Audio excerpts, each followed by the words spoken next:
di fàttaliku rek ki nga xamante ni moom mooy kilifa diine la di maam bu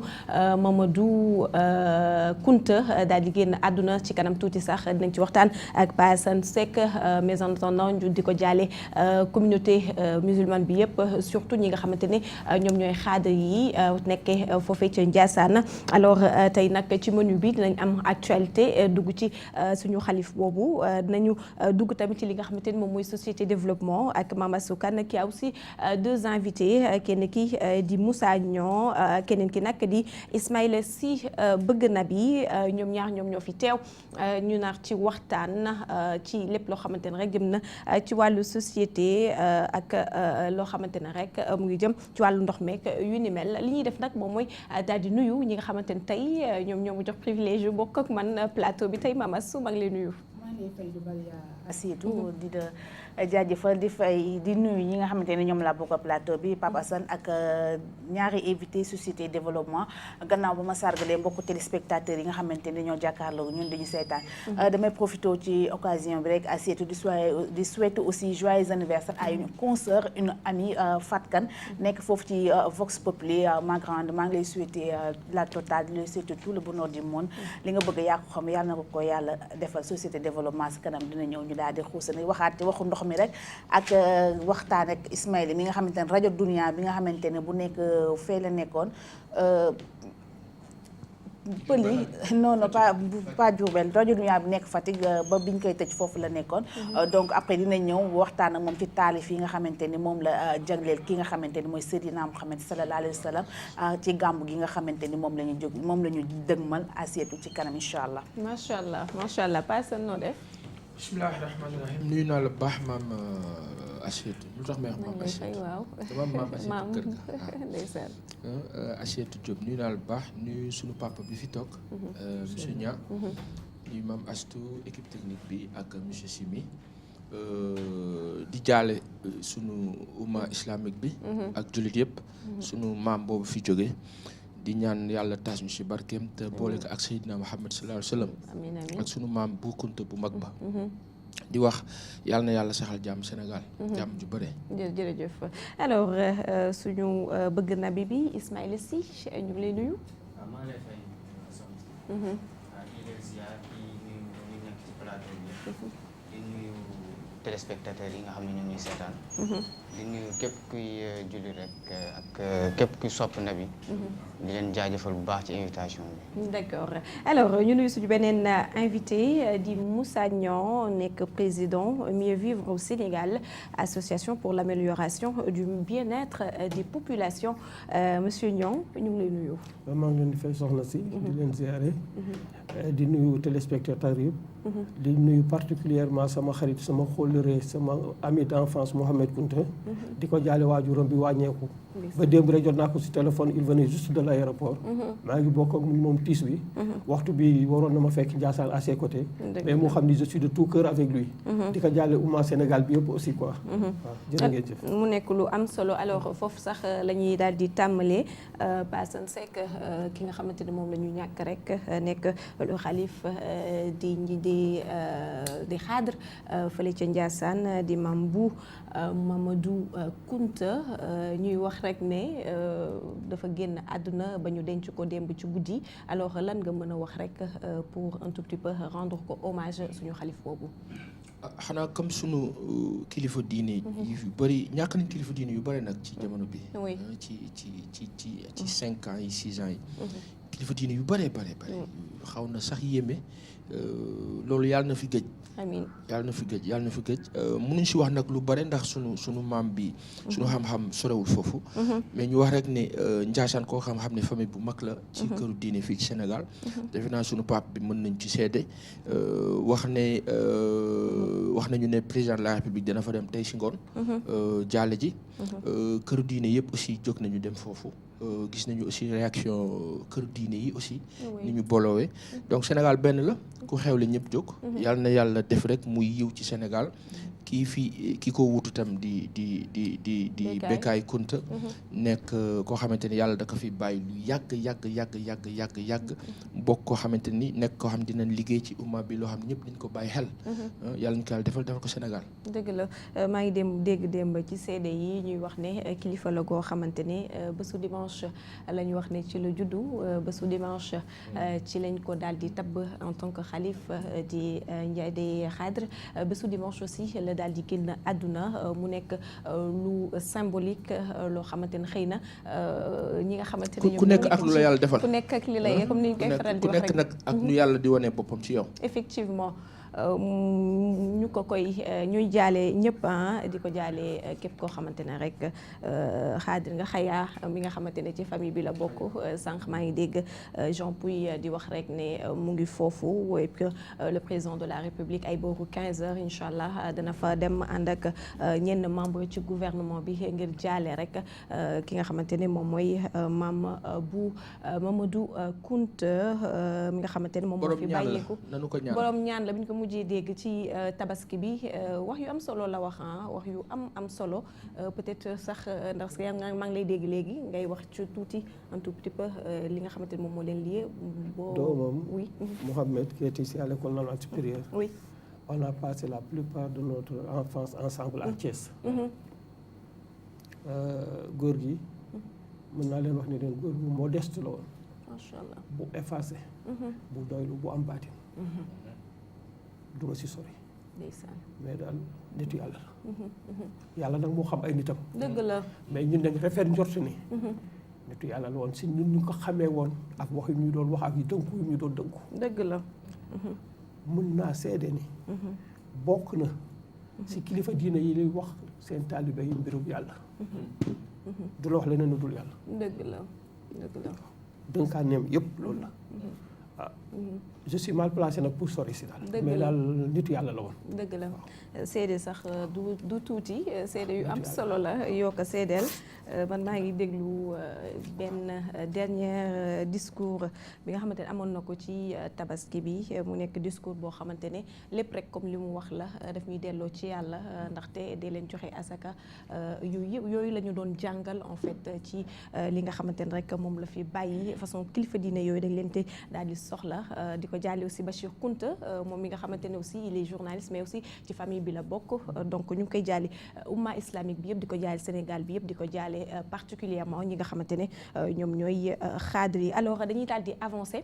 daal di dem rek ci actualité bi aussi ndaxte li ñu gis moom mooy centre de transfusion sanguine ki ñu wax docteur Mamadou Baldé daal di génn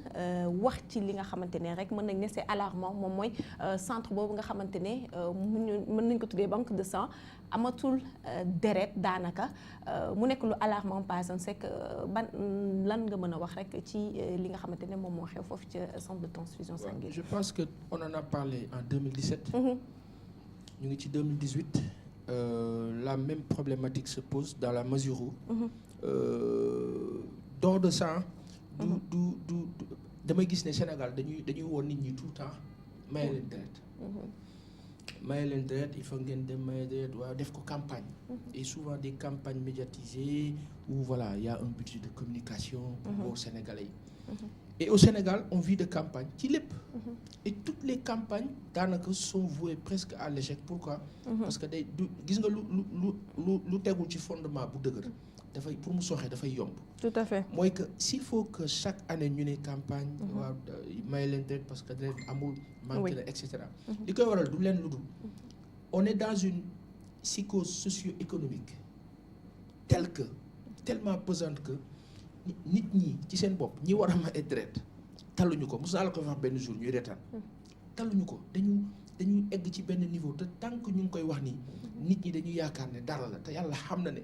du leen lu dul lu ñu gis ci Sénégal bu ci nekk koo ci fëgg am na soxla bu ko doy mbubb ak tubéy boo xamante ni boo ko ne jógal nga dem fële da nga war a maye deret nangam ak nangam psychologiquement benn ragal nañu ku ci nekk yaa ngi ragal dem ñu ne la am nga feebar bi ci xel c'est pesant c'est psychique c'est difficile lourdeur boobu mooy travailler nit ñi pour que individuellement ku ci nekk yëg ne que war naa mën a dem def lii à la limite ne serait-ce que pour devoir citoyen de contribution donc psychose bu mel noonu nag li ko indi mooy ni nit ñiy dundee donc nit ñi ni ñuy dundee jafe-jafe bi coono bi da ngay daw gauche daw droite dem ba yow dootoo sax nuru nit ñu ne la non foog nga may deret nga koy tal te nit ñi taluñu ko c'est ça la réalité malheureusement c'est difficile à dire c'est dur mais c'est ça la réalité maintenant qu'est-ce qu'il faut faire tant que l'organisation socio-économique demul dans le sens de la satisfaction des masses pour que nit ñi yëg ne que ay nit lañu xam ne que ay doomi aadama lañu dafa am loo xamante ni moo leen war ci seen dund mu nekk dund bu ne serait-ce que un temps soit peu lu normal lu koo xam ne boo ko xoolee xam ne que kii mu ngi jóg mu ngi dem mu ngi ñëw bon ça va un temps soit peu dina tal lenn li il y a 10 15 20 30 ans ci ginnaaw je veux dire taloon nañ ko léegi dafa accru talatuñ ko foofu lañ toll. d'accord alors ñu jàll ci beneen moom mooy série de marches yi nga xamante ne am na ci différentes localités yi waa Guet Ndar waa Ndindi ak waa Matam ku ci nekk rek yaa ngi def marche ngir ñaxtu ci jafe-jafe yi nga xamante ne moom la ñuy daal di dund série de marches yooyu naka nga ko gisee. ah ça rejoint un peu ce qu'on dit. mooy que on a mal partout. fépp après am na ñoo xamante ni et jusqu'à hier j'ai eu quelqu'un qui me dit vraiment il faut aussi que tu essaies de revoir un peu ton speech parce que tu es tout le temps contre l'État après comme sunu wóolare la ñu jàmm sante ma reetaan ko ma ne ko mais est-ce que tu comprends que tu es en train de me dire presque de me taire et tu es en train de le dire à des gens comme moi comme d'autres comme beaucoup de Sénégalais lu ñuy wax nii wala lu may répéter nii du man donc c'est-à-dire que avant man on le disait pendant avec moi et on le dira après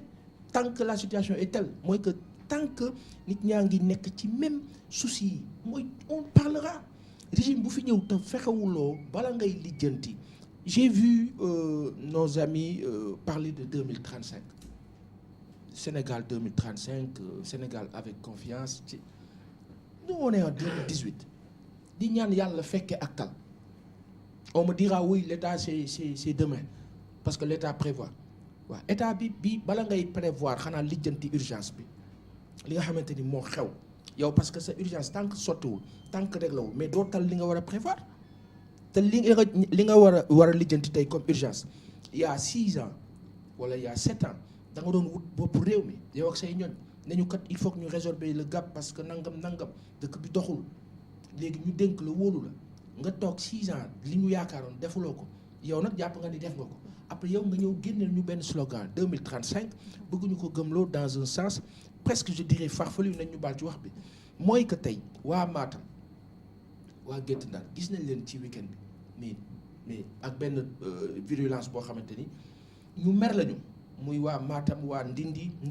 dañu bëgg ñu defar leen seen tali bitumage bi waa fële dañu bëgg ñu defar leen brèche bi waa Ndar Matam même souci yi la donc finalement pendant que un État nous parle de bilan de projet projection etc. là ils sont à 6-4 après il y a le 1er décembre qui prépare la PR qui se prépare pour le 1er décembre finalement on se dit qui se soucie pour nous wala de nous kan moo am tey yéene wu toppatoo ñu ñun Sénégalais yi nga xamante ni ñun bokkuñu APR bokkuñu ci nguur gi ñun léegi nan la ñu war a def est-ce que nguur gi daf fi nekk pour moom kese ak ñi ko wër ak ñu ànd ak moom daal affaire bi ku ci bëgg foog nga dugg alors que yow ñun ñoo la dénk loo xamante ni tu es délégataire de notre pouvoir c'est-à-dire que tey que ce soit le président Macky Sall ak ñi mu àndal ils sont tous délégataires de notre pouvoir et pourquoi nom de Dieu on ne parlerait pas d'eux pour leur dire ñun ñoo leen dénk lu tax li ñu leen dénk rek la wu leen ko kon rendre leen ñu compte donc foofu lañ toll les populations sont affalées dañ sonn. d'accord alors ñu jàll ci série d'immolation yi tamit mu mel ni week-end bi tamit y a eu beaucoup d'immolation ak Cheikh Diop mi nga xamante ne dafa daal di décédé kooku ci erreur médicale ak yu ni mel par rapport le cas déjà de Cheikh Diop bi nga xamante ne fii la immolé boobu ñu yóbbu ko quelques jours après mu daal di décédé. c'est un cas attristant bu metti parce que surtout si j'ai pensé à des gens yu ma xam yu fekkee affaire bi muy am. qui ont eu mal bi ñu yégee ne que finalement dafa décédé. Oui. Parce que nit ñi def na lu ñu mën pour sauver ko. Koo xamante ni bi ñu lay dugal prison ci faux et usage de faux soi-disant en 2016. Document de voyage. Oui.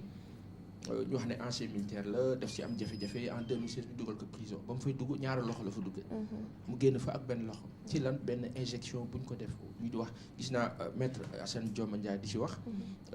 wax ne que c'est entre l'hôpital Fann ak le carré pénitentiaire. après ku ci nekk nangul jël responsabilité. finalement ki nga xamante ni génn na ñu buute ko première instance et cetera mu di Cheikh Diop. maanaam au niveau de la justice en tout cas ils n'ont pas pu prouver li nga xamante ni moom la bëggoon comme requête pour ñu indemniser ko. découragé doomam feebar mënu si dara ñu dagg loxoom la situation drastique qu'on vit dans ce pays psychologiquement on ne justifie rien xaru moom képp kuy jullit wax nañ ne ko warul ñëpp yamuñu am na ñu mën dékku am na ñu attanu xëy na dafa sonn dafa sës qu'est-ce qu'il fait li mu def c'est significatif. il a parlé à tous les Sénégalais mooy lan dem ba buntu palais def ko fa ça veut dire il parle à qui il parle à l'État et sa mort l'État en est responsable que ce soit dans la conscience de tous ceux qui nous dirigent comme moom comme ñeneen ñi maintenant lu tax série d'immolation bi amoon na jamonoy Ablaye Wade ñu ngi ko doon dund mu nekk lu bizarre aussi lu ko fi indi kenn xamul jamonoy Wade lañ ko daan gis ñu gisaat ko ci jamonoy président Macky Sall. On va dire que les libéraux moom seen époque c'est un peu compliqué plus ou moins on dira am na fu baax am na fu sooxe fi sooxe foofu la ñuy noter lool mais wax rek ne yàlla na yàlla yërëm ñooñu ñëpp am na benn histoire bu ma dégg aussi Mariste une femme bu taal ci këram bàyyi puy bi taal boppam fële sa boori Popenguine c'est compliqué yàlla na yàlla yërëm leen yàlla rek am yërmande yàlla na yàlla yërëm leen mais nañu wax rek ne Sénégal ñu ngi dund moment yoo xamante ni ku nekk sa biir 8-8 waxuma 4-4 8-8 di sol essence 30 000 daanaka par jour di dem di ñëw su ma juumul wala ci ñaari fan yaa ngi sant yàlla. mais bàyyil xel ne xamuñu foo jëlee sa mbir bàyyil xel ne dafa am ay sénégalais yu fi nekk yoo xamante ni seeni ressources amaana laal nga ci bu fekkee yaa ngi ci laal bàyyil xel ci ñooñu nga dellu ginnaaw rectifier fi nga war a rectifier. dëgg la. ñu jàll ci Omar Youm qui essaie de justifier un tout petit peu les erreurs du chef de l'État ci wax yi nga xamante ne wax na ko foofee ca Touba alors est-ce une bonne façon de défendre le président de la République li mu def Omar Youm nul n'est infaillible l'erreur est humaine c'est justification je dirais que c'est bien je trouve ça bien lu baax la xam nga kilifa juum ñu ko jege. kilifa bi waxul de foofu rek laa am problème. mooy ça aurait été bien aujourd'hui kilifa bi ci boppam am na loo xam ne gisoon nañ ko ci président Ablaye Wade ak dayoom ak loo ko mënti critiquer Ablaye Wade da daan juum taxawaat ci télé yi nangu ko daloon na ko ci Afrique aide l'Afrique bu sunu papa boobu Abdou Latif Gueye yàlla na yàlla yërëm ko. te mu seqee ak moom ñu am jafe-jafe mu jëlee ko fa ba mu xamee ni dafa juum dafa ñëwaat ci télé bi. wax ne dafa juum nangu ko loolu talent la génie la sax laay tuddee mais tey ñun gisuñu président Macky Sall wax ne dafa juum jéggalu et cetera ku ko jege moo ko def xëy na peut-être avec son aval qui sait ou peut-être pas qui sait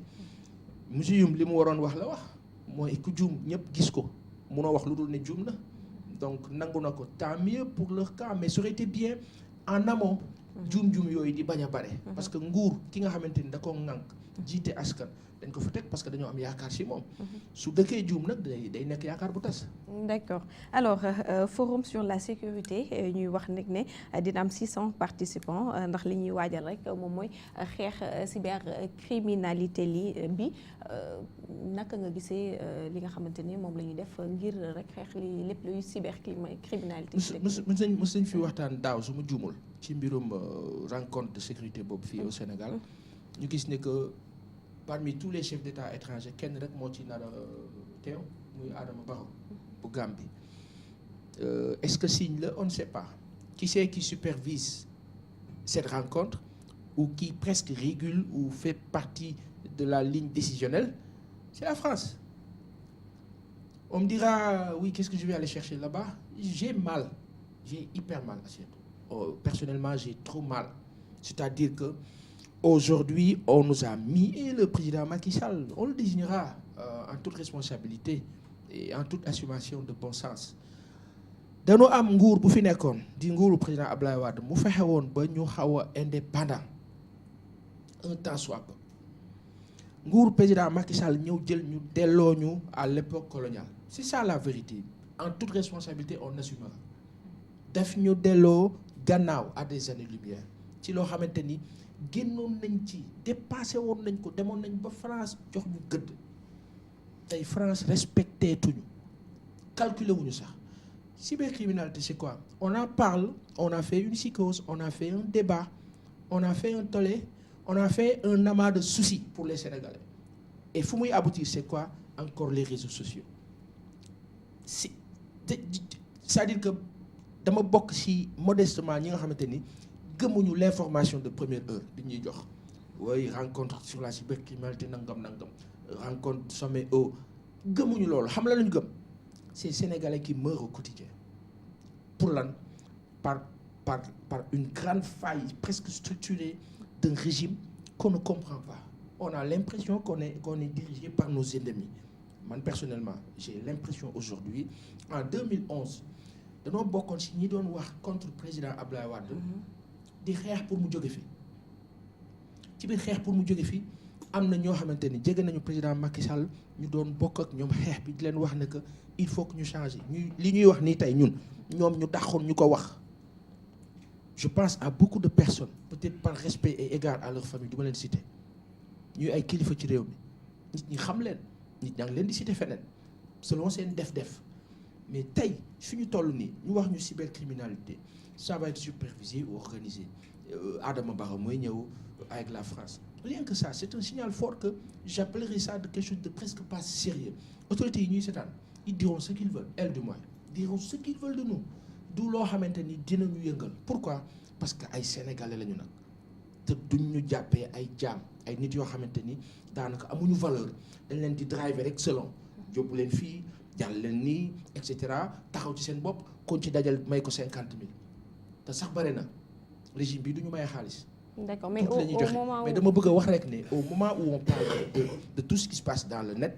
aujourd'hui mënuñu jël suñu àdduna yëpp assiette suñu vie yëpp suñu ay téléphone sous écoute suñu ay ordinateur infiltré suñu lépp sécurité bi jëkk mooy indépendance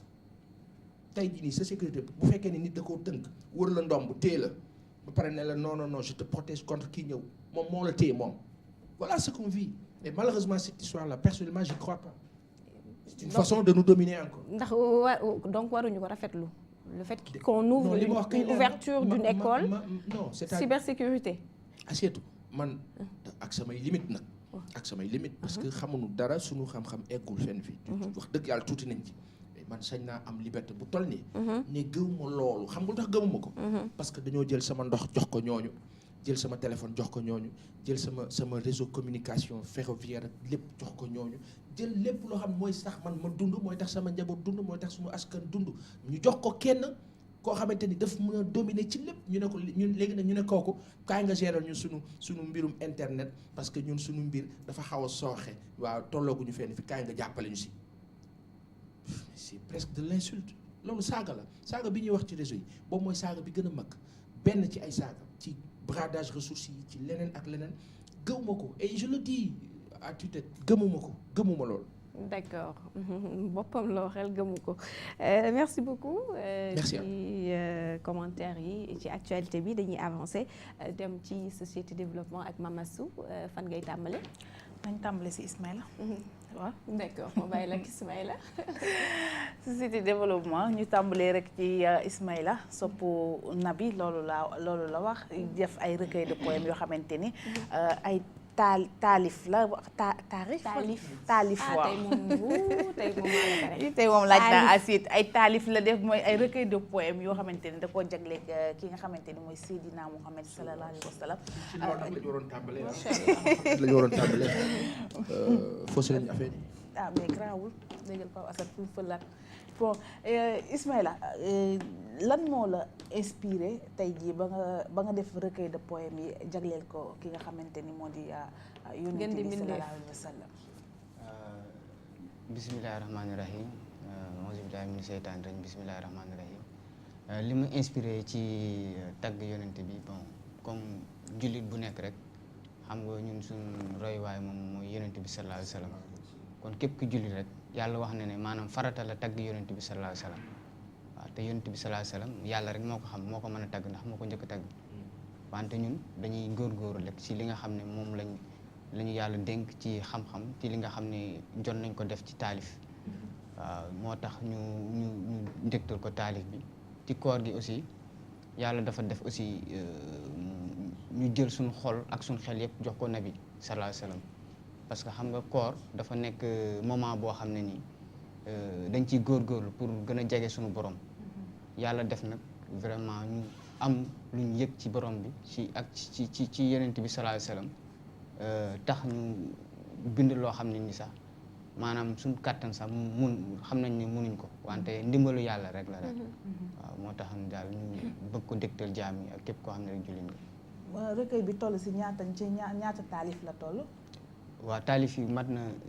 15 ëpp na ko sax am na yoo xam ne bind naa ko ba pare. am na yoo xam ne aussi defaraguma ko mais lu toll ne 15 defar nañ ko. benn moom moo nekk ni moom laay wër di ko def promotion bi. yeneen ñi aussi ñoo ñu denc.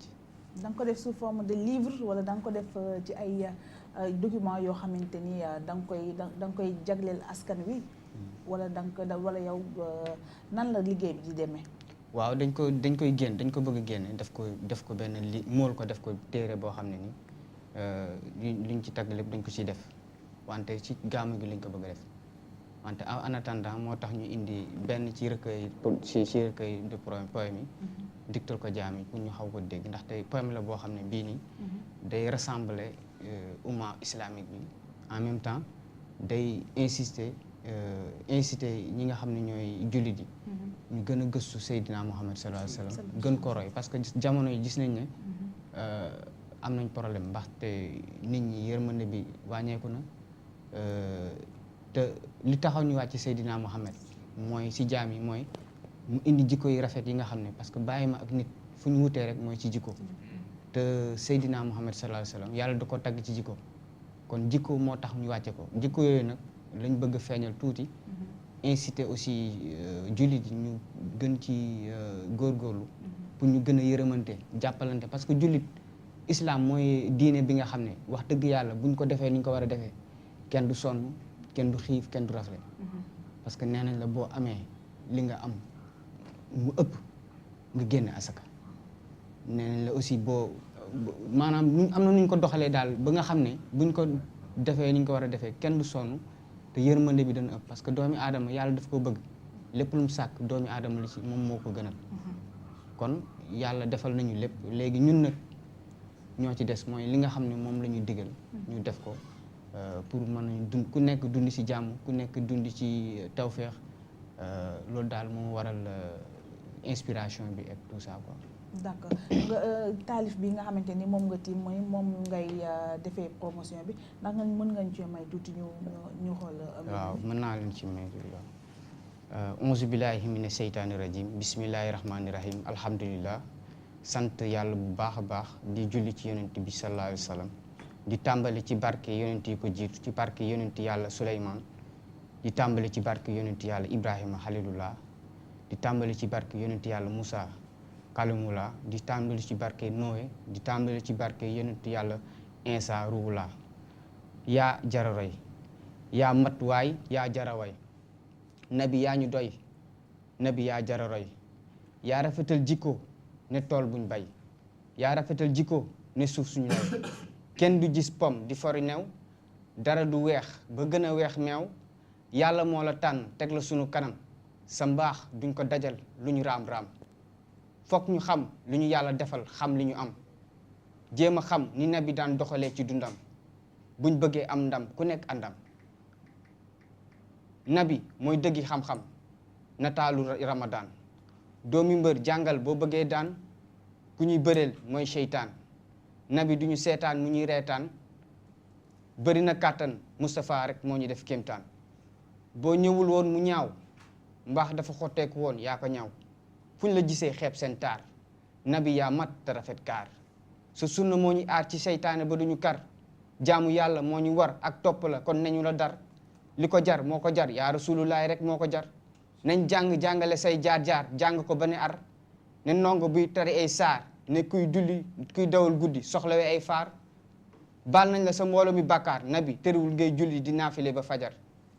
nabi yaa jàmbaar yaa toj Uhud toj xare Badar daj nga lu kenn dajul terewul nga muñ ku mer da ngeen a dajiwul fuñ la fekk yaa ngi muñ mooy jant bu fenk biddew yu fay terewul ñuy leeral nabi mooy bëccëg di nga gis boo gëmul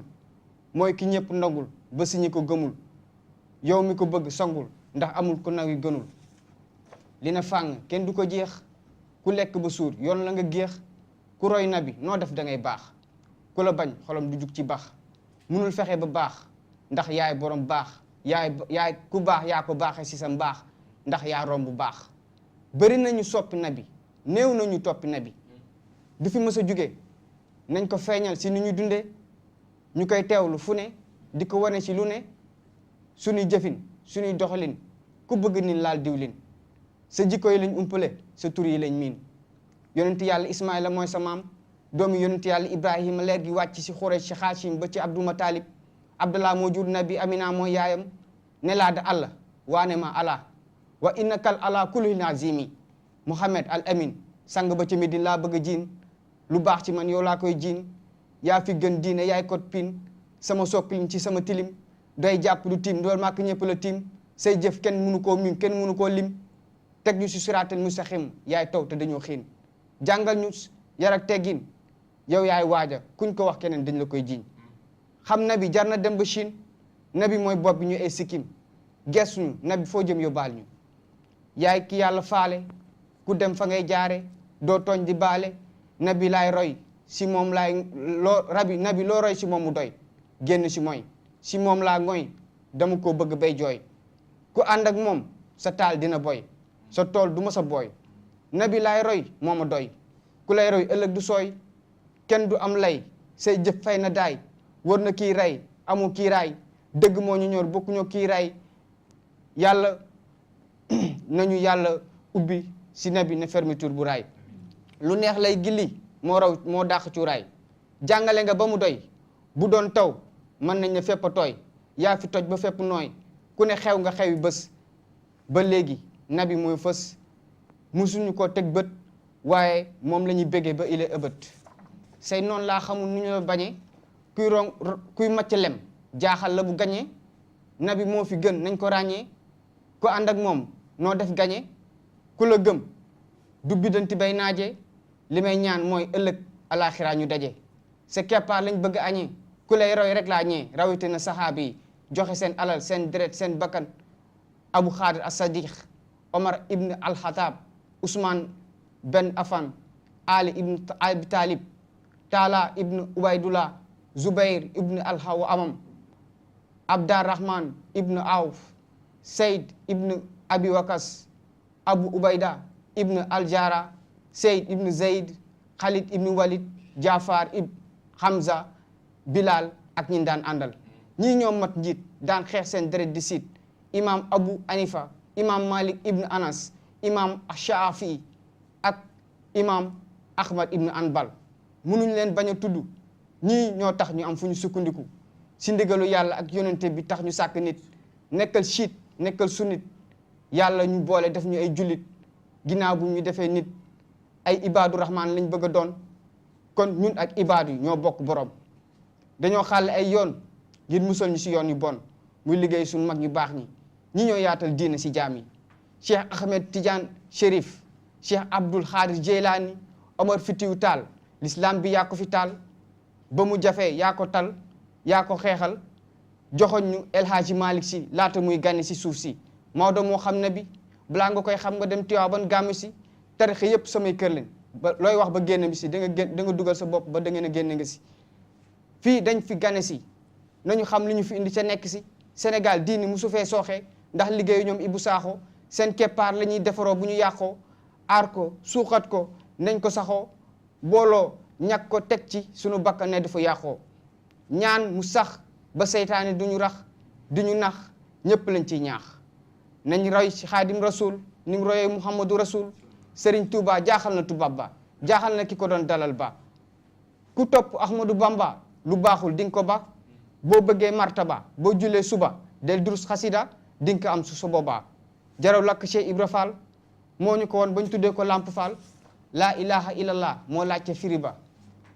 boo tuddee ba foo ko tuddee dégg teg ci santam ba Serigne Sam Mbaye ku ko dégg xam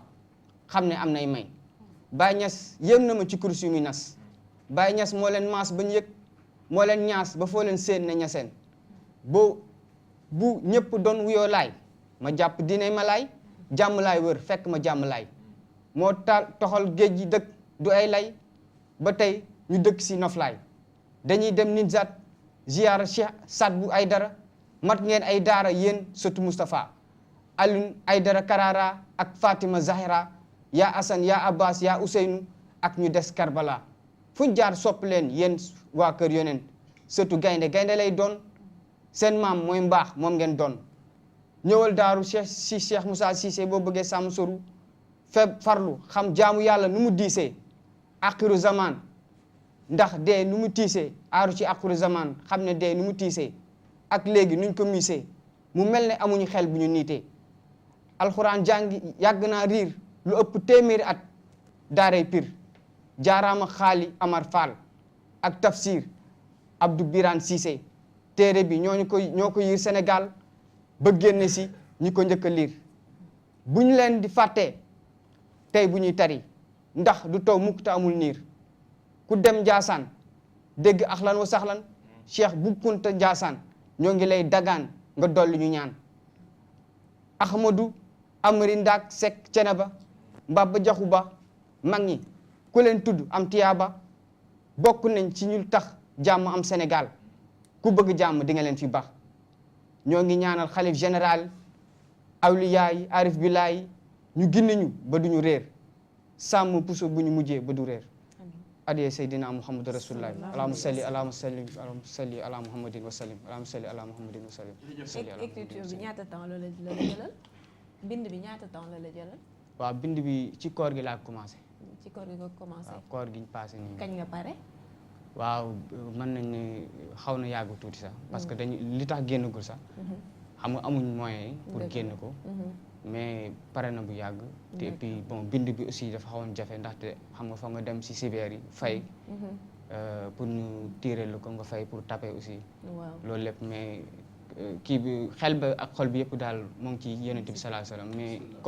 moyens yi daal moo des pour ñu génn ko ak yenn jumtuwaay yeeg yooyu Sénégal bëri na ñu bëgg Seydina Mouhamed sallallahu alayhi wa sallam te lii Seydina Mouhamed nga ko bindal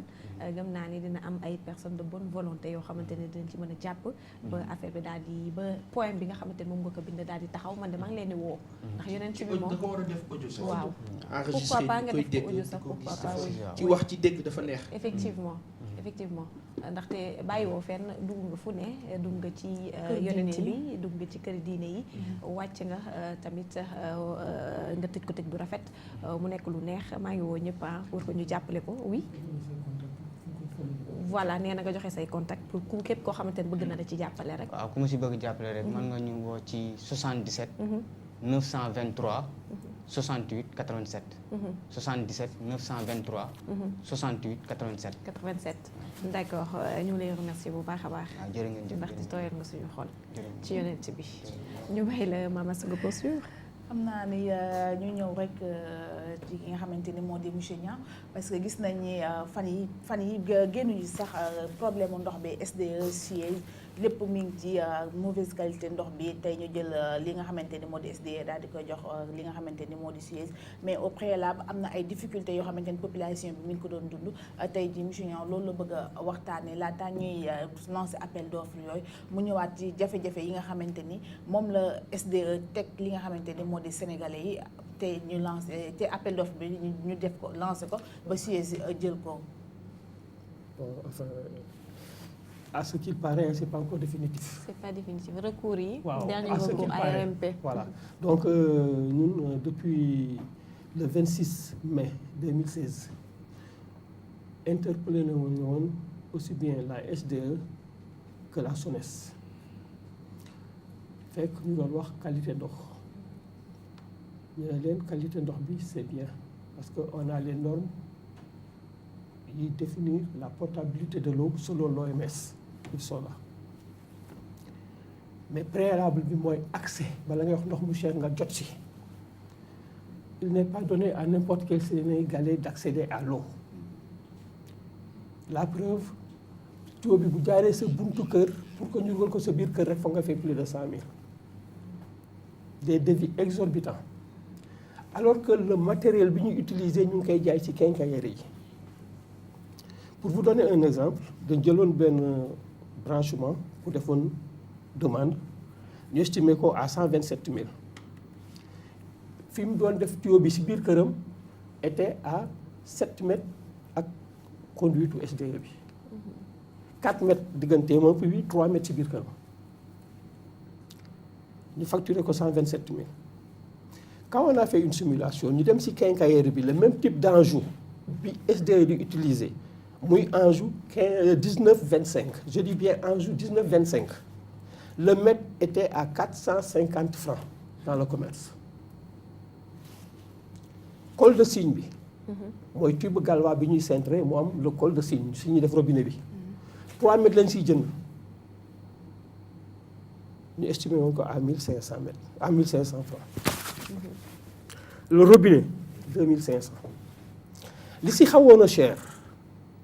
moo doon le collier réducteur de prise fi ñuy def collier bi percé ko pour ndox mi mun si ñëw moom mooy jar entre 2500 et 4500 francs selon le diamètre. Donc boo defee le cumul là le total ça n'excédait pas 15 000 francs. Et le compteur qui doit. Hein? Compteur bi. Compteur bi c'est à part. Compteur bi da ngay fay caution c'est à part. Ça c'est uniquement les frais d'installation le devis. ñu interpellé woon si SDE depuis. SDE ñu ngi laajte 100 000 et quelques. 127 000 pour cette même opération. Que ñun bi ñu demee dans le commerce demander ce qui se passe et comment ça peut se faire ça n'excédait pas 15 000 francs. ñu ne leen woon nag actuellement en calculant 3 mètres bon nous avons trouvé avec une main-d'œuvre de 20 000 francs pour 2 heures d'intervention. Avec 2 agents ça allait faire 40 000 francs. Comment se fait-il que ñoom ñu facturer 27 000 francs alors qu'avec 127 000 alors qu'avec moins de 15 000 ñu ko def on n'a pas eu de réponse. C'est pourquoi ñu ne avec les nouvelles donnes on sait qu'on a des techniciens des mineurs techniciens dans le truc. Moi-même qui vous parle je suis du milieu. Je travaille avec la SDE